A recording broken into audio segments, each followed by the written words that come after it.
자, 우리 2020년 훈련을 시작하신 여러분들을 또 축복하고 또 한 해 동안 이 훈련에 하나님의 큰 은혜가 있기를 바랍니다. 이제 우리가 결단하고 노력을 해야 되죠. 첫 번째. 그리고 노력만으로는 안 돼요. 성령의 도우심이 있어야 됩니다. 이 변화는 성령의 역사에 의해서 일어나는 겁니다. 아무리 우리가 노력해도 이 정도 내가 했으면 80을 노력했으면 80의 변화가 일어나는 그런 것이 아니고, 성령이 궁극적으로 우리의 훈련의 과정을 통하여 성령이 역사하셔야 변화가 일어나는 일이기 때문에 그만큼 기도를 많이 해야 되고, 또 하나님의 은혜를 간절히 사모하는 역사가 있기를 바라고요. 이제 훈련하다 보면 이제 숙제하기가 급급하기도 하고, 막 숙제하고 이제 인도자 목사님하고 굉장히 팽팽한 이제 씨름이 일어나고, 뭐 좀 작게 내주세요, 많이 내주세요, 이제 이러는데, 제가 이제 인도를 해보면 이 훈련을 받는 분들의 이제 퀄리티, 수준이 이제 인도자가 이제 결정을 해요. 이제 인도자의 역할도 중요한데, 잘 못 따라오면 이제 아무래도 이렇게 하향 조정을 해야 돼요.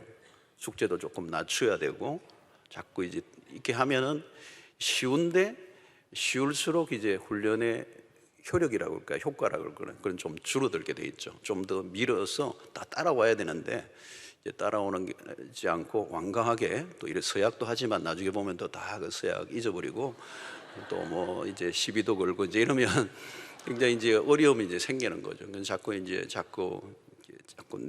수준을 이제 내리게 하고, 또 이제 뭐 또 공적인 집회나 또 은혜 생활하는 부분에 대해서 조금 이제 점검을 아주 이제 조밀하게 해서 이제 여러분들을 이제 좀 귀찮게 하는 일들이 있어야 되는데, 근데 이제 훈련에 내가 그냥 끌려가면 나중에 보면 뭐 물론 그것도 도움이 되지만, 이제 아무래도 이제 수동적이게 되고, 그러면 훈련의 효과적인 어떤 결과를 열매를 맺기가 어렵습니다. 그래서 아무튼 이 한 해 동안 가지치기를 다 해야 돼요. 하여튼 올 한 해 동안 이것도 하고 저것도 하고 이 훈련도 받겠다는 불가능해요. 그게 안 되게 돼 있습니다. 그래서 여기 훈련에 올인을 해야 돼요. 올인을. 일평생 언제 또 받겠습니까? 그죠? 이 나이에 어디서 또 공부를 시켜주겠어요, 그죠? 그러니까 일평생 한번 이제 교회 안에서 받는 건데 제대로 한번 받자. 그러면 모든 삶을 정리를 해야 돼요. 이 훈련에 올인을 해야 돼요. 올인. 그래서 이 목적을 이제 이루기 위해서 같이 이제 협력을 이제 해야 되는데, 여러분들 한 해 동안 결단을 좀 하시고, 이제 생활이나 모든 것들도 이제 이런 영적인 것에 주파수를 다 맞춰야 되고요. 이 책도 안 읽다가 읽으면요 잘 안 들어오거든요. 이제 선머리도 하고 이제 이러는데, 보면 숙제 낼 때 이 선머리도 하는 걸 보면요, 어떤 분들은 보니까 글자를 크게 써요. 그래가지고 이렇게 나중에 읽어보면 내용이 별거 없어. 그러니까 근데 이제 내기는 냈단 말이죠. 그래서 막 어떤 때는 이제 조금 숙제하는 것도 이제 철저하게 점검을 하고 이제 제대로 해내는 이제 그런 한 해가 되어서 참 놀라운 변화가 일어나는 것을 저는 보았습니다. 이 훈련을 하는데 인텐시브로 이렇게 집중력을 가지고 훈련하면 정말 변화가 일어나는 걸 봤거든요. 여러분들에게도 한 해 동안 참 변화가 일어나고, 사역자반까지 해서 실질적으로는 많은 변화가 일어나고, 또 성경을 보는 눈도 좀 열리고, 또 우리의 신앙의 전체적인 그림도 좀 보고, 또 교회라고 하는 것도 좀 보고. 자, 오늘 이 본문도 우리가 읽었습니다마는 이 사도행전의 교회가 출발하는 거죠. 이게 굉장히 중요한 것입니다. 그 구약의 이스라엘이라고 하는 이 이스라엘이 제 역할을 하지 못했죠. 역사 속에 하나님의 신약에 그리스도의 오심을 통하여 그 십자가와 부활의 그 터 위에 사도들에게 말씀을 주시고, 이제 신약의 교회가 이제 출발되는 장면입니다.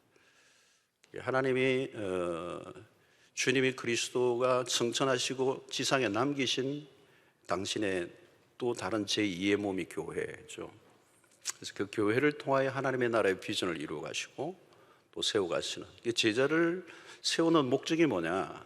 제자 훈련을 받는데 우리는 이제 2년의 과정이지만 일평생 그리스도의 제자로 살아가는, 이미 살아오셨어요. 제자로. 물론 수준의 차이는 있지만 우리는 다 예수를 믿는 순간 예수를 따르기로 결정한 사람들이기 때문에 모두가 그리스도의 제자로 살아왔습니다. 근데 수준의 차이가 있는 거죠. 근데 주님이 원하시는 수준에 이르는 그런 제자가 되기 위해서 좀 더 우리가 훈련을 받기 위해서 참여를 했습니다. 자, 오늘 이 성경을 보면 이 신약의 사도행전이 굉장히 중요한 것이죠. 교회가 태동된다는 거죠. 주님이 부활하시고 성천하신 이후에 지상에 이 그리스도의 몸을 남겨 놓으시고 또 하나님의 의도는 이 몸을 통하여서 하나님의 뜻을, 하나님의 나라를 세워가는 1장에서 성천하시기 전에 예수님이 제자들에게 120 문도들에게 하나님의 나라 일을 가르쳤단 말이죠. 그 하나님의 나라를 구체적으로 딜리버리 할 수 있는 사람이 누구냐? 그리스도의 제자들이는. 이 그리스도의 제자들이 하나님의 나라를 확장해 나가는 구체적인 것이 오늘 2장에 나와 있고, 베드로의 설교를 통해 3,000명이 주께로 돌아오고 신약의 교회가 폭발적으로 이제 터져 나오는 역사가 일어납니다. 그것이 이제 13장의 안디옥 교회를 통하여 이제 이방까지 흩어지는, 유대 안에 갇혀 있는 것이 아니고 그것이 온 우주적인 교회로 확장되는 역사가 일어나면서 하나님의 나라가 이제 가시적으로 이루어지게 되죠. 자, 오늘 우리는 이 신약에 우리가 수영로 교회다, 로컬 처치, 눈에 보이는 교회가 있지만 눈에 보이지 않는 교회, 지금도 그 교회가 온 세계 곳곳에서 도도하게 이제 세워져 가고 있습니다. 최근에 저는 남미의 얘기를 들으면서 굉장히 흥분돼요. 남미의, 최근만 해도 남미의 크리스찬들이, 물론 뭐 우리가 생각에는 좀 신학적으로 약간 약하기도 하고 이제 그런 것들이 있지만, 이 본어게인 하는 크리스찬들이 어마어마하게 지금 강력하게 일어나요. 사도행전 20장을 보면 주님의 핏값으로 세우신 교회라고 그러거든요. 교회라고 하는 것은 그냥 누가 뭐 마음을 모아가지고 의기투합해서 인간들이 모여서 만들어 세울 수 있는 교회가 아니고, 이 주님의 교회는 핏값으로, 주님의 핏값을 통하여 세운 교회이기 때문에 바울은 그 교회를 본 것이죠. 그래서 가는 곳곳마다 교회를 세웠고, 지나간 자리는, 바울이 지나간 곳은 교회가 이제 세워지고 그리스도의 제자를 세우고 하나님의 나라를 확장해가는 이런 역사가 일어났습니다. 오늘 우리는 이 지상의 교회만큼 위대한 일을, 하나님의 일을 감당할 수 있는 곳은 아무것도 없어요. 우리는 이제 지상의 교회가 약한 어떤 허접한 모습을 보일 때마다 우리는 교회를 굉장히 이렇게 약소하게 그저 볼 수가 있지만, 교회는 이 세상에 하나님이 당신의 나라를 이루어 가시기 위한 유일한 대안이에요. 이런 교회는 정부가 할 수 있는 일도, 교회의 일을 정부가 할 수 있는 일도 없고, 어떤 기업도 어떤 세상의 단체도 할 수 없는 것이 교회고, 교회만이 세상을 변혁시킬 수 있는 유일한 것이라는 사실을 우리가 믿습니다. 때로는 나라가 뭐 수없는 나라가 있다가 없어지고, 제국이 있다가 없어지고 사라져도 주님의 교회는 영원히, 지금도 2000년 동안 변함없이 여기까지 달려왔어요. 2000년의 교회 역사 속에 수많은 핍박과 고난 속에서도 생명력을 갖고 있었던 거예요. 생명력. 이 교회는 생명력을 갖고 있는 거예요. 왜냐하면 교회가 가지고 있는 진리, 그 진리가 영원한 것이기 때문에. 하나님이 주신 이 교회의 사명은 이 세상의 어떤 것보다도 크죠. 그리고 교회는 이 세상과 사탄과 싸워 이길 수 있는 유일한 능력을 부여받은 곳입니다. 그래서 음부의 권세가 이기지 못하는 교회가 오늘 우리가 다니는 교회인 것입니다. 그러므로 모든 좋은 것의 샘플, 모든 좋은 것을 만들어낼 수 있는 것은 교회밖에 없어요. 여러분, 세상이 사랑을 말하지만 성경이 말하는 그 사랑은 아니거든요. 세상이 평화를 말하지만 성경이 말하는 그 평화는 아니에요. 용서, 자유, 참된 유니피케이션, 이 통일은 복음만이, 교회만이, 하나님만이 만들어낼 수 있는, 세상이 흉내낼 수 없는 것들이에요. 아무리 해도 세상은 이것을 만들어낼 수 없어요. 하나님의 교회를 통해서만 당신의 뜻을 이루어 가시기 때문에. 자, 여러분, 교회는 무엇입니까? 우리들 자신이죠. 바로는 교회를 그리스도의 몸이라고 얘기할 때, 이 몸이라고 하는 그 관점은 생명이라는 것이고, 그 교회는 생명력을 갖고 있다는 것. 그것은 단순한 조직 이상의 의미가 있다. 단순한 건물 이상이라는 것. 그러면서, 그런 면에서 우리 모두가 교회입니다. 우리는 누구입니까?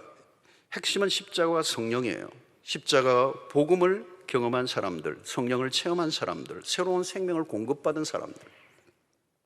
그래서 사도행전 교회 기초의 역할은 누가 했습니까? 12제자 그리고 120문도들이었습니다. 그들은 교회 리더들이었어요.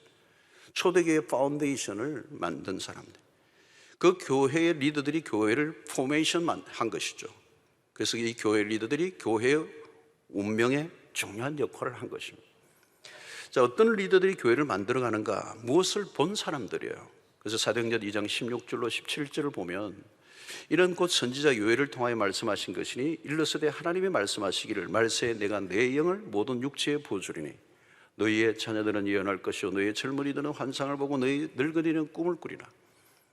사람들은 환상을 보았습니다. 성령이 임하시고 자녀들은 예언하고 젊은이들은 환상을 보고 늙은이들은 꿈을 꾸는 이 비전 공동체. 성령은 무엇인가를 보게 하는 영입니다. 무엇인가를 본 사람들이 움직여요. 비전이라는 건 딴 게 아니에요. 보는 것입니다. 내가 보고 싶은 걸 보는 것이 아니라 하나님이 보게 하시는 것. 다른 말로 표현하면 하늘의 비밀을 발견한 자들. 그럼 보통 때는 이 리더들은 감춰져 있습니다. 모세나 다윗이나 때로는 기드온이나 이사 보시면 감춰져 있었던 인물들이요. 근데 하나님이 그들을 역사 속에 이끌어내시고 사용하십니다.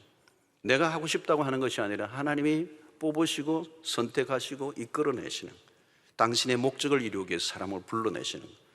12제자도 마찬가지입니다. 그들은 숨어 있었어요. 그들은 그들의 직업 속에서 묻혀 있었던 인생인데 하나님이, 주님이 어느 날 그들을 부르시고 선택하는 거예요. 사실은 제자는 내가 하고 싶어서 하는 게 아니에요. 주님이 뽑으셔야 되는 거예요. 내가 하고자 하는 제자는 자기의 길을 가는 겁니다. 주님이 뽑으시는 사람입니다.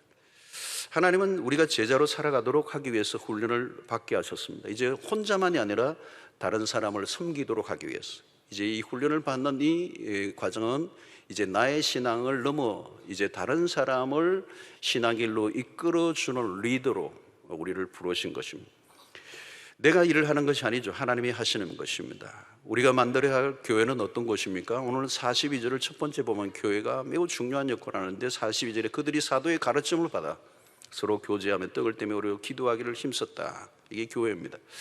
사실 복잡하지 않아요. 이것을 잘하면 그 다음은 자연스럽게 이루어지는 것입니다. 이 첫 번째 매우 중요한 것은 가르침을 받는 교회, 가르침을 받는 우리의 한 해가 되어야 되겠습니다. 사도들의 가르침을 받는다. 그러니까 교회에 매우 중요한 것은 말씀입니다. 말씀을 가르치는 일, 목회자에게서는 말씀을 가르치는 일입니다. 말씀 사역의 교회 안에 중심에 놓여 있어야 된다는 거예요. 강단의 메시지는 모든 사역의 중심에 놓여 있습니다. 방향을 잡아주고 기준을 제시하는 것입니다. 말씀을 통해 비전이 제시됩니다. 우리의 존재의 목적이 무엇인지, 우리가 지금 어디로 가고 있는지, 바로 가고 있는지, 왜 우리가 이 일을 해야 되는지, 우리는 끊임없이 모든 것을 말씀으로 가져가 그 말씀의 기준과 잣대를 통하여 이것을 평가해야 돼요. 43절을 보면 기사와 표적이 많이 일어났다고 그랬습니다. 그러나 그것이 교회의 중심이 될 수는 없어요. 중심은 언제나 말씀이었습니다. 말씀이 바르게 가르치고 그리고 그 말씀을 바르게 배우고 그 말씀을 실행해가는 거예요. 자, 이 훈련은 딴 게 아닙니다. 하나님의 말씀이 우리의 삶에 체화되도록, 이 말씀이 우리의 삶에 성육신화되도록 하는, 우리의 삶을 이끌어주는 것이 우리의 감정과 우리의 세상의 어떤 논리와 어떤 것들이 아니라, 사상이 아니라 하나님의 말씀이 우리를 이끌어 가도록, 그러기 위해서 우리는 어떻게 해요? 하나님의 말씀의 가르침을 잘 받아야 돼요. 주야로 말씀을 묵상해야 합니다. 여러분, 이 묵상과 여러분 한 해 동안 이제 많이 싸워야 돼요. 훈련 사역할 때 제가 이제 우리 목사님들에게도 늘 부탁하는 얘기인데, 하여튼 에브리데이, 매일의 삶 속에서 주님의 말씀을 섭취하는, 말씀을 먹는, 말씀을 묵상하는 이 일이 핵심이다. 만약에 매일매일 말씀을 묵상하는 삶을 놓치면 그는 종교인이 되고 마는 거죠. 에브리데이, 매 순간의 삶 속에서 하나님의 말씀으로 인도를 받는, 모든 삶의 가이던스가 하나님의 말씀이 되게 하는, 말씀이 가장 우리의 삶에 우선에 오게 하는 이 말씀 묵상의 훈련이, 저는 목회하는 과정에 늘 이 부분을 붙잡고 있었습니다. 교인들에게 언제나 말씀을 묵상하는 훈련을 한 번도 놓친 적이 없어요. 자, 여러분, 주의하러 말씀을 묵상하라는 말이 뭘까요, 여러분? 날마다 그 말씀이 우리의 입에서 떠나지 말게 하라는 것이죠. 그 말씀에 벗어나면 우리는 그리스도의 제자가 될 수 없습니다. 우리가 제자 될 수 있는 모든 훈련의 커리큘럼, 그리고 그 모든 컨텐츠는 하나님의 말씀입니다. 그래서 말씀으로 그냥 완전히 채워지는, 말씀에 능한 신자가 되어야 되는 거죠. 그것을 골로새서 3장 16절과 17절에는 이렇게 얘기합니다. 그리스도의 말씀이 너희 속에 풍성히 거하여. 여러분, 이 한 해 이 역사가 있게 되기를 축원합니다. 그리스도의 말씀이 너희 속에 풍성히 거하여. 만나면 건드리면 말씀이 나와야 돼. 풍성히 거하면 어떻게 해요? 그 다음에 모든 지혜로 피차 가르치고 권면하고 목자가 될 수가 있는 거예요. 시와 찬송과 신령한 노래를 부르며 감사함으로 하나님을 참여 예배자가 되는 것. 또 무엇을 하든지 말이나 일이나 다 예수의 이름으로 하고 그를 힘입어 하나님 아버지께 감사합니다. 가장 먼저 말씀이 너희 속에 풍성히 거하게 하는 일이다. 다른 어떤 것보다도 말씀을 가까이 하라는 것, 말씀 중심으로 움직이라는 것, 말씀에 푹 빠지시고 말씀과 씨름을 하시고. 여러분, 이것은 쉬운 일이 아닙니다. 이 큐티를 해보시면 아시겠지만 어떤 데는 큐티를 그만하고 싶어요. 왜냐하면 하나님의 말씀을 정직하게 대면하면 힘들 때가 많아요. 왜? 내가 그 말씀대로 못 사니까. 그냥 대충 지나가면 좋겠는데 그 말씀을 매일매일 대하면 피할 수가 없어요. 며칠 전에 마음이 이 말씀이 안 들어가 피했는데 며칠 후에 다시 세게 나와요. 또 하나님 말씀을 계속 인격적으로 대하면 어떤 데는 부대껴요. 내가 이 말씀대로 못 사니까. 그러면 그 말씀 앞에 부딪혀 신음소리가 나요. 어떤 데는 끙끙 앓아요. 내가 이 말씀을 순종할 건가 말 건가. 어떤 데는 그날 그 말씀과 오늘 내가 어떤 해야 될 일과 딱 그냥 정확하게 부딪히는 날이 오면 신음을 하는 거죠. 왜냐하면 어떤 데는 그 말씀을 순종하면 내 삶이 어떻게 될지 알 수 없을 만큼 충격적인 사건이 일어날 수도 있기 때문에. 여러분, 그동안 내가 살아온 삶과 전혀 다른 것을 성경은 요구할 때 치열한 싸움이 벌어지는 거예요.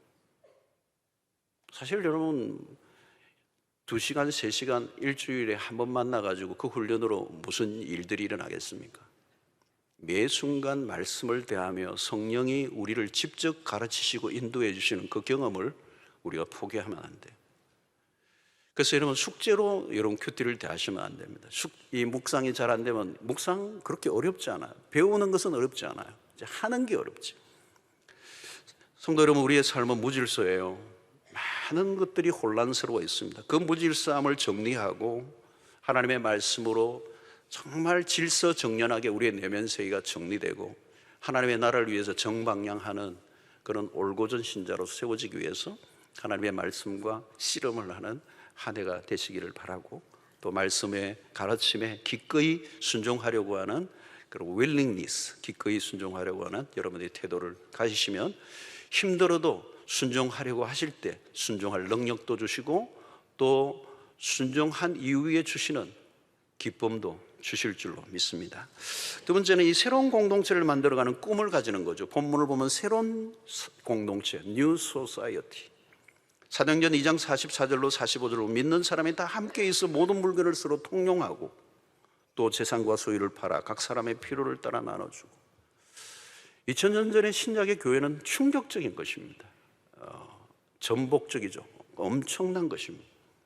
세상과 전혀 다른 공동체죠. 지금까지 보지 못했던 독특한 사회, 바로 신약의 교회의 출현입니다. 강력한 코이노니아, 초대교회, 친목 공동체 수준을 훨씬 더 넘었습니다.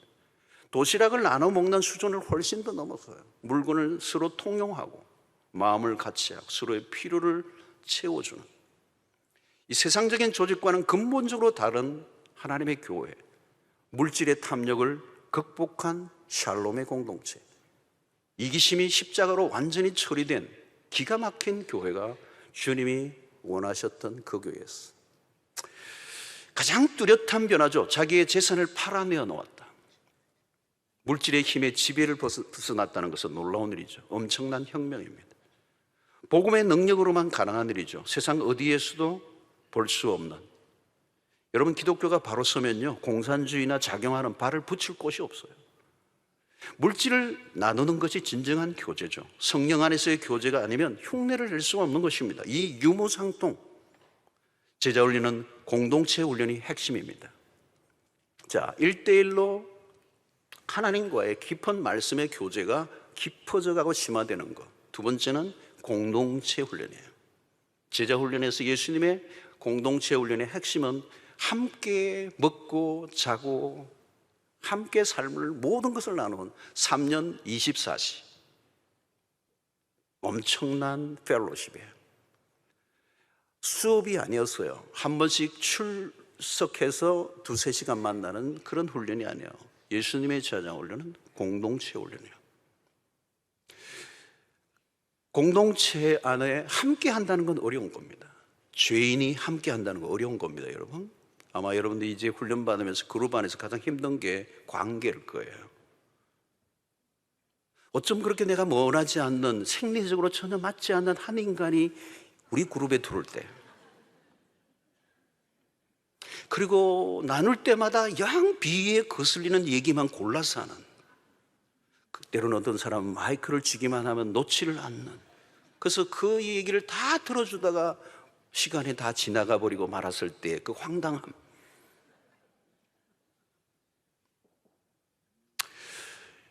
여러분, 관계를 맺어간다는 거 어려운 겁니다. 그냥 안 보기로 하면 좋은데 매주 만나야 된다는 거. 그리고 희한하게 그분은 내 옆에 잘 앉아요. 여러분, 죄가 끼어들면 두 사람이 만나도 하나가 되기 힘들어요. 죄가 끼어들면 그렇게 죽고 못 살겠다고 했던 사랑하는 두 남녀도 함께 하나가 되기가 어렵다는 거예요. 여러분, 45절의 이 말씀이 바로 사랑의 실체예요. 사랑을 이야기하려고 하는 게 아니고, 개념을 얘기하는 게 아니고 사랑의 실체를 보여주는 거죠. 성령의 역사가 일어날 때 그 성령은 물질을 바라보는 태도의 변화를 일으킵니다. 탐욕과 모든 그 소유욕을 해체시켜 버리는 겁니다. 그들은 다른 사람의 필요에 민감했다는 거예요. 자기의 필요 이상으로 다른 사람의 필요에 민감해. 이게 어디에서 일어나는 거죠? 소그룹에서 일어나는 거예요. 여러분, 우리는 이런 메가처치에서 주일을 만나는 우리의 불특정 다수와는 우리는 그들의 삶에 관심이 없어요. 관심을 가질 수도 없고요. 그럼 우리는 이렇게 많이 모이고 흩어진 것이 과연 주님이 원하셨던 교회의 모습은 아니에요. 주님이 원하셨던 교회는 바로 이 펠로십이 있는, 서로를 깊이 알아가고 필요를 채워주고, 그 필요를 채워주기 위해서 자신의 재산까지 팔아내는 이 샬롬이, 이게 샬롬이. 그들의 교제는 진지하고 열려 있습니다. 떡을 떼고 기쁨과 순전한 마음으로 음식을 먹고. 여러분, 훈련 받는 동안 함께 많은 것을 나누세요. 움켜쥐고 있던 것을 풀어내오세요. 여러분들의 아픔도 내어놓으세요. 그리고 그 아픔을 듣기 힘들고 부딪히지만 품어주세요. 기다려주세요. 우리는 내 마음에 맞는 사람들끼리만 그룹을 만들어서 한 해 동안 환상적인 훈련을 받고 싶지만 하나님의 의도는 다를 수 있어요. 나와 전혀 다른, 때로는 매우 심각하게 돌봄이 필요한 한 지체가 들어왔을 때 우리는 그분을 통하여 우리를 훈련시키고자 하는 하나님의 의도를 깨달아야 돼요. 그리스도인들이 모인 곳에 진정한 사랑이 무엇인가를 그 안에서 경험해 봐야 된다. 아, 이게 사랑이구나. 내가 여태껏 한 번도 어디에서도 맛볼 수 못했던 그 사랑이 바로 이런 것이구나.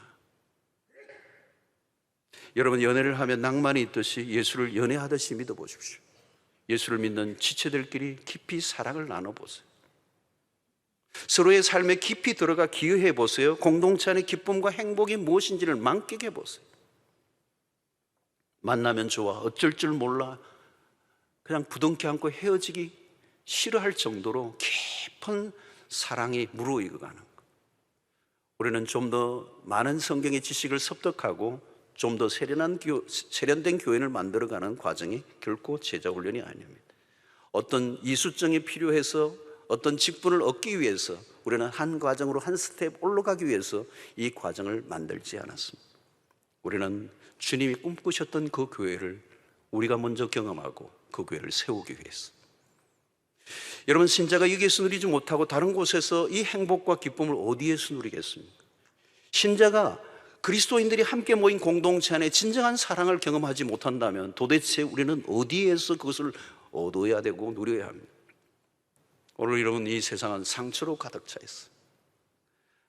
지금도 보면 교회를 다녔던 사람들도 교회 안에서 정말 아픔을 겪고 교회에서 상처를 입고, 여러분 지금도 여러분 오늘은 이 바이러스 때문에 좀 숫자가 줄은 것 같긴 한데 연말 연초에 지금 어마어마하게 지금 새로운 교인들이 오는데 수평이 등 어마어마하게 많아요. 주님의 교회의 본래 오리지널한 그 모습의 교회를 경험하지 못한 거죠. 깨어지고 오히려 부정적인 경험들하고 상처를 입은 영혼들이 많아요. 아마 여기에도 여러분들이 있을 거예요. 그래서 가난한 성도들이 늘어가고요. 여러분, 오늘 우리는 진정한 교회를 구현해야 돼요. 주님이 꿈꾸셨던 그 교회, 우리의 마음에 드는 교회가 아니라 주님이 꿈꾸셨던 교회, 우리의 이기심이 충족되는 교회가 아니라 주님이 원하셨던 그 십자가의 정신으로 살아내는 교회. 이런 매가 처치는 것을 구현하기가 너무도 어려워요. 너무도 어려운 일이에요. 만약에 우리가 이 훈련 사역을 통하여 건강한 소그룹을 만들어내는 이 운동에 우리가 참여하지 않는다면 우리는 교회의 미래를 볼 수가 없어요. 우리의 교회의 미래는 여러분들이고, 여러분들이 그 안에서 경험했던 이 코이노니아, 하나님의 신약에 주님이 꿈꾸셨던 유무상통의 이 기가 막힌 이기심이 해체된 십자가로 하나 된 진정한 사랑의 공동체를 경험하는 이 일이 훈련 가운데 경험해야 되고요. 그리고 그 훈련의 경험이 이제 사랑 목자로 소그룹 리더로 나아갈 때 우리는 어디에서든지 그것을 구현해내는, 재현하는 역사가 일어나야 된다. 이게 교회구나. 그 초대교회는 가정교회의 모습을 가지고 있었어요. 살아있는 소그룹이에요. 그 가정이었습니다. 그래서 extended family라고 그랬죠. 확대된 가정이라는 거예요. 여러분, 현대인들은 전부 외로움의 병에 허덕입니다. 문제투성이에요. 자살, 이혼, 마약, 중독, 가정의 역기능적 가정이 막 너무 많아요. 너무 많아. 다 깨져 있어. 다 깨져 있어 지금. 여러분, 이 조직적인 교회, 제도적인 교회로는 그것을 해결할 길이 없어요. 저는 목사로서 그 마음들을 다가가면서 너무 아파할 때가 많아요. 도대체 이 현실을 어떻게 할 수 있는가? 주님의 참된 교회만이 답이. 주일날 예배만 한번 공식적으로 드리고 나면 끝인 그런 조직적인 교회, 더 이상 무엇을 요구할 수 없는 분위기, 전통적인 낡은 교회는 주일날 한번 나와 주었으면 되지 않느냐는 분위기. 주님이 원하셨던 교회가 아니에요. 초대교회는 자원하여 스스로 움직였습니다. 성령의 시스템으로 돌아간 역동적인 교회였습니다. 누가 하라 말라도 할 것도 없어요. 모든 게 그냥 흘러넘쳤어요. 스스로 일어나는 자발적 헌신이 초대교회 안에 있었다는 것. 누가 집 팔으라고 했겠어요? 집 팔으라고 한다고 팔겠습니까? 필요가 있는 곳에 스스로 민감하게 반응하는 성령의 공동체. 소그룹에 활성화하는 제도적 교회로 갈 것인가, 아니면 초대교회의 원형으로 돌아갈 것인가를 결단해야 합니다. 제자훈련은 그런 의미에서 소그룹 운동이고, 서로의 이름을 깊이, 서로의 이름을 알고 눈과 눈을 마주치고 가슴 깊은 것을 나누고 가족 공동체로 만들어가야 돼요. 소그룹 리더가 되는 것은 바로 이런 목표를 훈련을 하고 달려가는 것. 자, 세 번째는 온 백성의 칭송을 받은 교회였습니다. 결국 교회가 받은 은혜와 축적된 파워로 세상을 바꿔놓는, 초대교회는 전도지로 전도하지 않았습니다. 사회 전체의 교회가 비록 소수였지만 충격을 주었습니다. 숫자로는 마이너리티였지만 그 당시에 메조리티를 다 바꿔놓는, 역시 교회는 다르구나. 충격을 주었어. 예수쟁이는 다르구나. 도덕적 주도권을 가졌습니다. 오늘 우리도 마찬가지로 정직성이 있어야 합니다. 윤리적으로 깨끗한 삶을 살아야 합니다. 정직한 세금, 상거래의 신용, 뇌물을 주고받지 않음, 성적 순결, 약속을 잘 지키는 promise keepers, 결혼의 언약을 지켜가는 사람들. 쉽지 않죠. 어느 것 하나도 쉽지 않지만 그리스도인으로서 세상과 전혀 다른 삶을 인정받는 것. 한국 기독교의 위기는 뭡니까? 우리에게 주신 축복을 우리가 깔고 앉아 누리고 끝나버린 거예요.